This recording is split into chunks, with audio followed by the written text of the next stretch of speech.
Amis cyclistes, salut!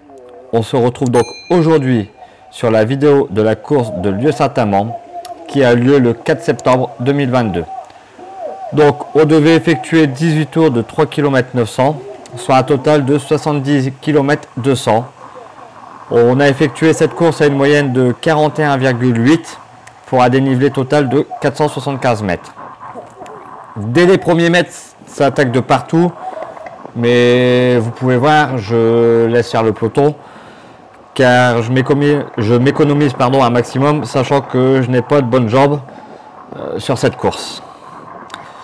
Au niveau du parcours, vous pouvez remarquer, donc le parcours se situe sur votre écran, en haut à droite. C'est exactement le même parcours que nous avons fait au mois de mai, donc de la même année, où j'avais décroché une belle deuxième place. Donc si tu n'as pas vu la vidéo, je te laisse aller la voir. Donc on descendait, donc juste après le départ, on descendait un léger faux plat descendant. On virait tout de suite sur la droite. On reprenait un bout de ligne droite avec un vent 3/4 défavorable. On revirait à droite. Là, on prenait tout un faux plat descendant avant de revirer encore une fois à droite. On reprenait donc une petite partie de plein, mais toujours avec un vent légèrement défavorable, avant de revirer à droite et donc d'attaquer ce fameux pont d'autoroute où il y avait cette bosse qui tapait à environ 4%, et on revenait donc sur la ligne d'arrivée. Donc voilà, j'espère décrocher une bonne place sur ce circuit que j'apprécie particulièrement, peut-être même voir la victoire. Je ne l'avais pas encore gagné cette année. Bon, à savoir que la saison s'est terminée le 30 septembre à l'heure là où je vous poste la vidéo. J'ai encore 3 vidéos de course à vous mettre. J'ai énormément de contenu à vous faire pour cet hiver. J'ai pas mal de vidéos gravel, pas mal de vidéos sur mes entraînements et notamment encore les 3 dernières courses. Ça prend énormément de temps le montage si on veut un montage quasi parfait. Donc j'essaye de vraiment perfectionner mes vidéos par rapport à mes précédentes vidéos. J'espère que vous appréciez le contenu de la chaîne. Donc n'oublie pas de liker, partager, de t'abonner à la chaîne pour le référencement de la chaîne, ça m'aidera énormément. Sachant que d'autres contenus vont arriver, notamment avec la sortie Giant où j'ai effectué 225 bornes fin octobre. J'ai encore des randonnées que je vais effectuer en gravel, que je vais filmer.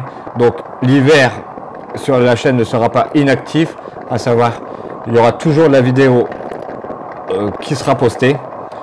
Et je vais essayer de poster là les 3 prochaines vidéos, je vais essayer de poster mes 3 vidéos de course que je dois monter là cette semaine.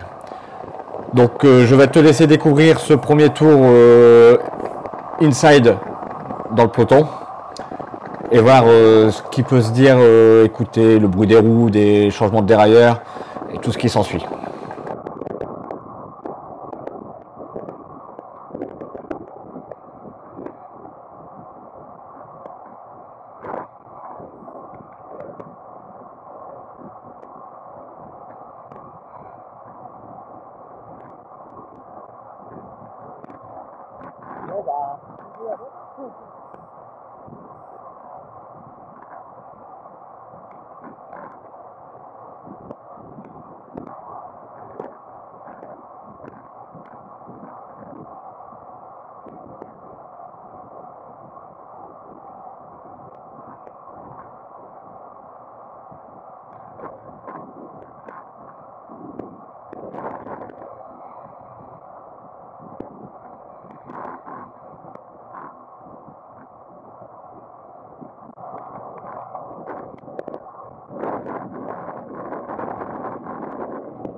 Donc voilà, on arrive sur le deuxième tour. Bon, vous avez pu voir que je me suis pas affolé sur toutes les différentes attaques qu'il y a pu y avoir. Comme je vous l'ai dit précédemment, je n'ai pas de très bonnes sensations et je suis toujours à la recherche de cette fameuse victoire cette année. Donc je vais vraiment courir à l'économie. Je vais vraiment attendre que le bon coup parte. Je vais pas griller des cartouches inutilement. Limite, même si ça arrive au sprint, j'ai de grandes chances, étant bon sprinter, j'ai de grandes chances de jouer la victoire. Donc je reste vraiment planqué dans les roues un maximum pour ne pas utiliser trop d'énergie sur cette course. Donc là vous pouvez voir que je suis placé dans la roue de Adrien Monnier. Donc très bon rouleur.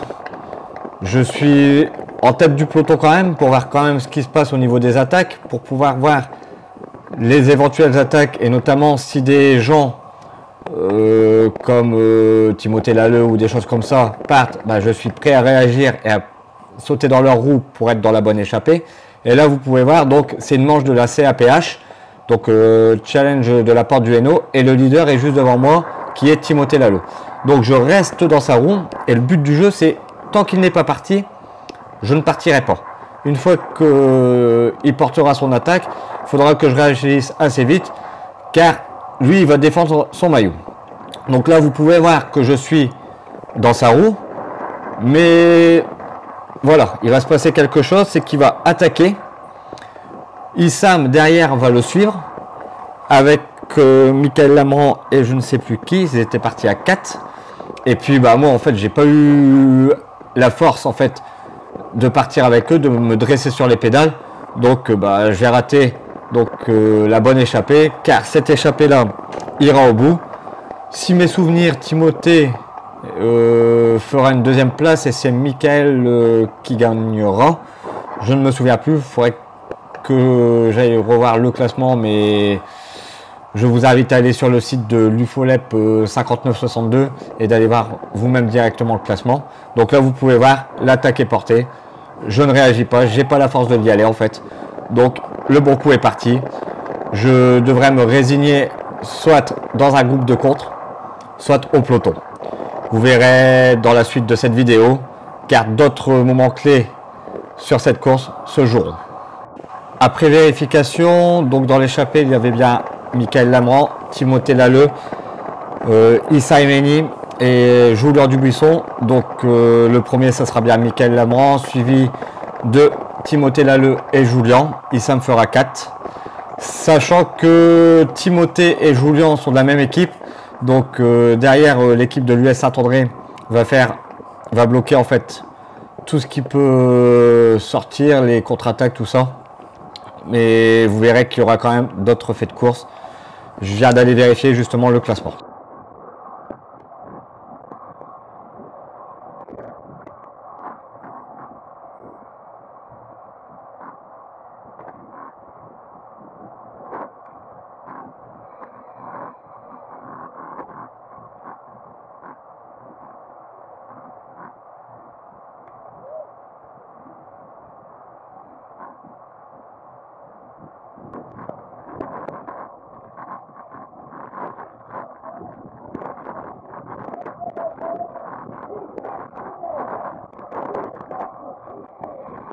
On se retrouve donc ici au 5e tour où vous allez voir en début de peloton, il va y avoir une grosse accélération de Adrien Monnier. Mais au moment où Adrien Monnier va accélérer, moi je vais me placer dans la roue à Joachim.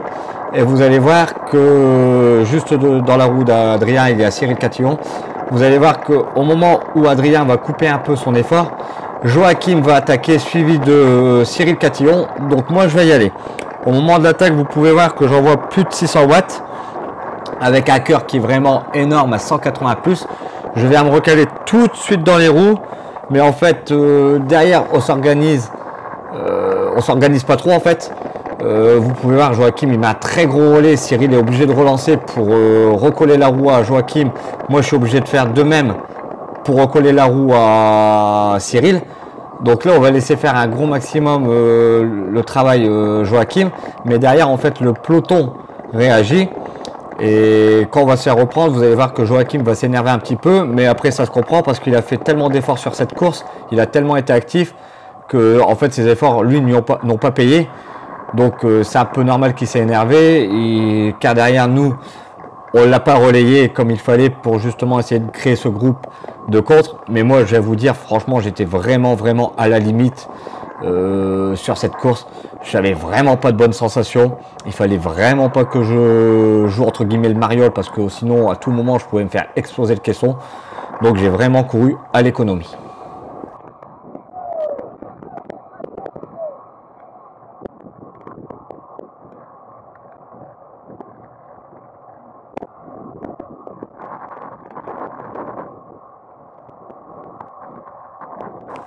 Donc voilà, on se retrouve ici au 6e tour.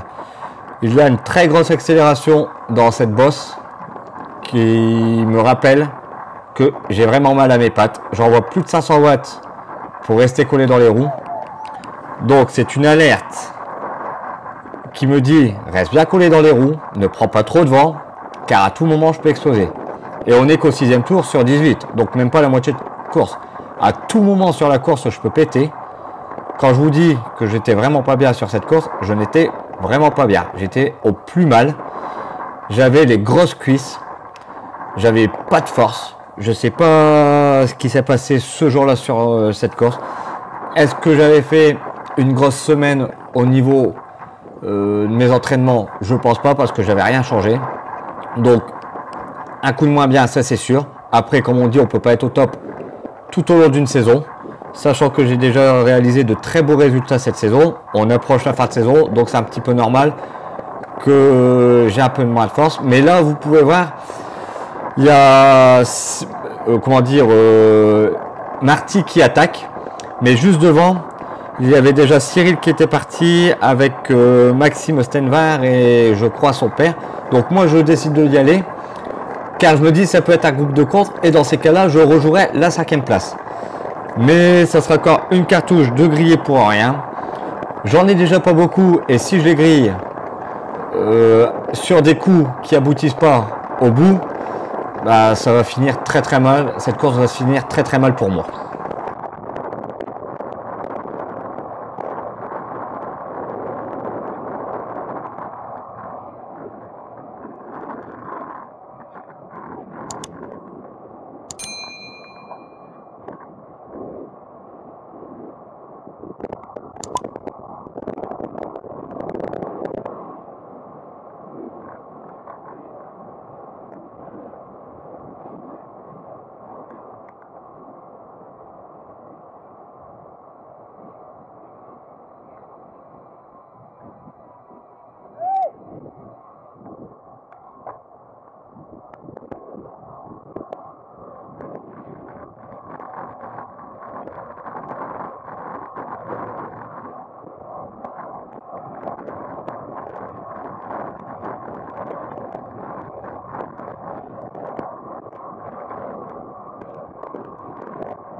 Allez, on se retrouve donc ici au dernier tour et je peux dire ouf, c'est le dernier tour, je suis encore dans le peloton malgré mes mauvaises sensations.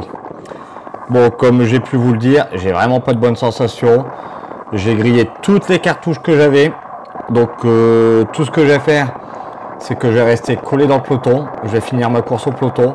J'irai prendre aucun risque au sprint, sachant que je ne suis plus à 100% lucide. Mais vu les cartouches et ce qui me reste en force, je dirais que je suis à 40% lucide. Donc ça ne sert à rien d'aller prendre des risques sur un sprint quand on n'est pas totalement lucide. Car c'est quasiment sûr qu'on va partir à l'erreur et envoyer un peloton au sol. Donc moi, pour jouer, malheureusement, on va dire une 5e place, je n'irai pas la jouer. Je suis plus très lucide, j'ai pas envie d'envoyer un peloton au sol. Je suis conscient de ce que je fais et des dégâts qu'il peut y avoir derrière, sachant qu'on n'est que sur des courses amateurs. Donc je vais vous le dire, quand vous n'êtes pas lucide, faites pas comme certaines personnes, essayez d'aller vous frotter au sprint pour une 5e place. Ce n'est pas la victoire, c'est juste une 5e place, et d'envoyer un peloton au sol, parce qu'après ça peut faire de sacrés dégâts et franchement c'est pas très plaisant. Donc je finirai ma course au peloton, je prendrai pas de risque au sprint. C'est une course où j'étais vraiment pas bien, où j'avais pas de bonnes sensations. J'en ai pas eu beaucoup cette année sur des courses où j'ai pas eu de bonnes sensations, mais ça arrive. Donc je vais finir, si mes souvenirs sont bons, à une 27e place. Donc c'est pour dire que c'est très loin dans le peloton. Mais bon, comme on dit, il y a des jours avec, il y a des jours sans. Donc voilà les amis, je vais vous laisser découvrir cette fin de dernier tour. En attendant, j'espère que cette vidéo t'aura plu. N'oublie pas de liker, partager, de t'abonner à la chaîne. Active les petites notifications pour ne pas rater les prochaines vidéos. Et moi je te dis à bientôt.